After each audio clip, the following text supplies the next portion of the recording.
علیکم دوستانو. د تیمرګر یو مفتی صاحب دا خبرې کړې دا واورئ بیا په دې باندې خبرې کوو.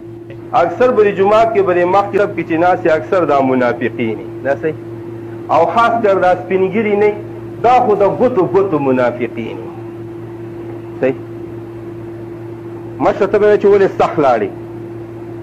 په جمعات کې امام د دې سپینګرو د لاسه تنګي دا غرمیږي لکه دا وراول سپي په شار ومه به شروع کړي زه چې زوړ پینډه دې در سره کنه کپړې ولې غا. دوستانو دا مفتی صاحب د تیمرګری دی چونکه زما تعلق هم د تیمرګری در سره دی نو ما په د پسې چې په چوټۍ دی زلته نو ما په د پسې غزل منظم کړای او ما دل اول خود دل زدا جواب ورکو ما چې مولانا صاحب دا تا چې کما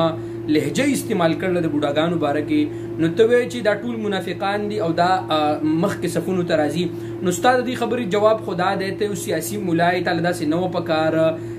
دا مشران دا زموږ یو عزت دی او د دې باره کې نبی کریم صلی الله علیه وسلم څومره احادیث دي ته وی چې دا منافقان نو منافق سره خو الله پاک قران کې فرمایي چې هم کسالا یراؤون الناس ولا یذکرون الله الا قلیلا. منافقان خلق بعد اعوذ بالله منافقان خلق چې کوم دا خو سستی او سست سره خو منزل نه راځي او د مخ کې سب خو دومره فضیلت د نبی کریم صلی الله علیه وسلم فرمایي چې کچاته د مخ کې سب د فضیلت پته ولي کې نو بل سره په دې باندې جګړه وکړي نو څه خبره خو په دې کې غلطه ثابت شو لہذا طالب پکار داوا چې تا داسې خبره نه کوله او دا کم خلق چې ته ناس دي نو په کار دار په دیو کې څه حیا او غیرت نو په کار دا چې په دغه وخت کې یو مور راوړې او یو غیرتي ځوان د ته پاسدل او د ته ویلی وي چې استا په کور کې دغه نشته استا په کور کې بوډاګان نشته استا مور پلار بوډاګان نه دي چې ته ټول بوډاګان د سیاده ها ټیک د بعض جمعهتونو کې اکثر بوډاګان ویل هغه امامان تنګي او کله ورته مونږ دی وګدو ها وی لیکن تا ټول یاد کړل وست صفایان پیش کې گورنمنٹ آف پاکستان له بکار دا د دیر چې کم انتظامیه ده چې د گرفتار کو د قرار واقعي سزا ورکي